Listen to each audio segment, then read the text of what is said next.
విశాఖ ఉక్కు కర్మాగారం విషయంలో ముఖ్యమంత్రి చంద్రబాబు చేసిన వ్యాఖ్యానాలు కూటమి ప్రభుత్వాన్ని తీవ్ర ఇరకాటంలో పెట్టేశాయి. సిఐఐ సమావేశాలు ఘనంగా చేశామన్న ఖ్యాతిని చంద్రబాబు వ్యాఖ్యానాలు ఒక్కసారిగా తీసిపారేశాయి. విశాఖ ఉక్కును ప్రైవేట్ పరం చేసే ప్రయత్నం పట్ల తెలుగు ప్రజలు తీవ్ర వ్యతిరేకంగా ఉన్నారు.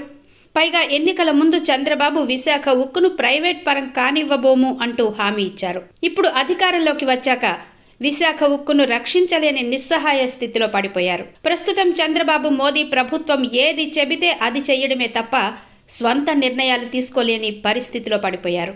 ఒకప్పుడు మోదీని ఎదిరించిన ధైర్యవంతునిగా పేరు తెచ్చుకున్న చంద్రబాబు ఇప్పుడు జై మోదీ, జై జై మోదీ అంటూ బీజేపీ నాయకుల కన్నా ఎక్కువగా మొక్కుతున్నారు.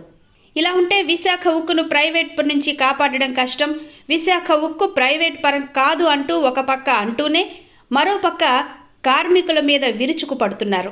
వాస్తవానికి ప్రభుత్వ రంగ సంస్థ అయిన సెయిల్లో 1 మిలియన్ టన్ను స్టీల్ ఉత్పత్తికి 2700 మంది ఉంటే విశాఖ ఉక్కులో అదే పని చేయడానికి కేవలం 1400 మందే ఉన్నారు. దీన్ని బట్టి విశాఖ ఉక్కు కార్మికులు ఎంత కష్టపడి పనిచేస్తున్నారో అర్థం చేసుకోవచ్చు.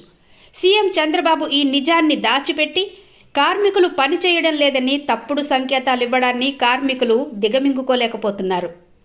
ఈ నేపథ్యంలో ఎన్నికల ముందు ఈ విశాఖ ఉక్కు గురించి ఏమన్నారో చూద్దాం. దొంగ నాటకం ఆడాడు, అమ్మేద్దామనుకున్నాడు, భూ కబ్జా చేద్దామనుకున్నాడు, దొడ్డి దారిన అన్ని కొట్టేసినట్టు విశాఖపట్నం స్టీల్ కూడా చుట్టేయాలనుకున్నాడు తమ్ముళ్ళు. అది పథకం. చంద్రబాబు అధికారం చేపట్టి ఏడాదిన్నర తరువాత విశాఖ ఉక్కుపై ఏమంటున్నారో చూద్దాం. పని చేయకుండా దాన్ని వైట్ ఎలిఫెంట్ మరి పెట్టుకుని కూర్చుంటారు. ఇంట్లో పని చేయించాలి, మనం కూడా పని చేయాలి, కష్టపడక్కర్లేదు. దాన్ని సిస్టమేటిక్గా రన్ చేసి ప్రొఫెషనల్గా రన్ చేస్తే అది వైబుల్ అవుతుంది ఆటోమేటిక్గా. కాబట్టి నువ్వు కూడా ఎంతో పని ఏమి అన్సెటిల్మెంట్ ఉంది దాంట్లో? ఎవరు చెప్పారయ్యా నీకు? ఎవడు చెప్పాడు? బుద్ధి ఉండాలి. ఏం తీసుకోవాలి? ఏం తీసుకుంటారు? 12,000 కోట్లు ఇస్తే ఏం తీసుకుంటారు? నీకు వచ్చి మీ ఇంటికి వచ్చి చెప్పాలనా? నేను ప్రైవేటైజ్ చేయనని ఎన్ని గంటలు చెప్పాలి? తమాషాగా ఉంది మీకు. రేపటికి నువ్వు నేను పని చేయను, నాకు డబ్బులు ఇమ్మని అడిగితే ఎవరు చేస్తారా? ఈ రాష్ట్రం కాబట్టి ఇంకొక రాష్ట్రానికి పోతారు. ఎక్కడుందా నీకు 12,000 కోట్లు పెడితే కనీసం నీకు కూడా నువ్వు చదువుకున్నాడువే కదా. ఇప్పుడు ఇంత రాద్ధాంతమయ్యాక టీడీపీ రాష్ట్ర అధ్యక్షుడు పల్లా శ్రీనివాస్ ఏమంటున్నారో చూడండి. నిన్న చంద్రబాబు నాయుడు గారు ఏదైతే స్టీల్ ప్లాంట్ కోసం మాట్లాడారో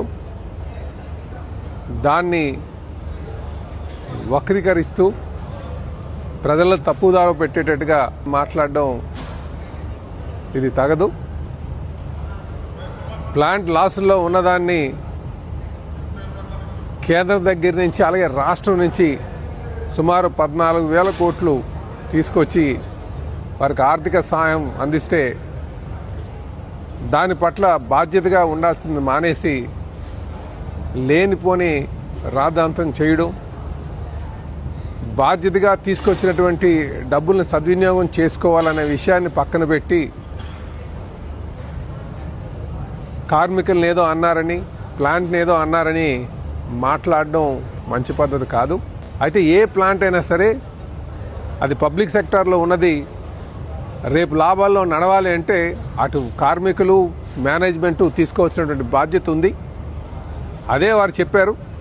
కనుక మేము అందరికీ ప్రధానికానికి కానీ, కార్మికులకు కానీ, స్టీల్ ప్లాంట్లో ఉన్నటువంటి వారికి కానీ అందరికీ తెలియజేసేది చంద్రబాబు నాయుడు గారి కృషితోనే దాన్ని ఈరోజు లాభాల బాటలో నడడం జరుగుతుంది. అందరికీ తెలియజేసేది ఒకటే, స్టీల్ ప్లాంట్ని పరిరక్షించేటువంటి బాధ్యత ఎన్డీఏ గవర్నమెంట్ మీద ఉంది. కేవలం కార్మికులు లేకపోతే యాజమాన్యం ఒకటే కాదు, ప్రతిపక్షంలో ఉన్న వాళ్ళు కూడా బాధ్యతగా ఉండాలి. ప్లాంట్ అందరూ కూడా సమిష్టిగా దాన్ని ముందుకు తీసుకెళ్లాల్సిన అవసరం ఉందని చెప్పి ఈ సందర్భంగా తెలియజేస్తున్నాం.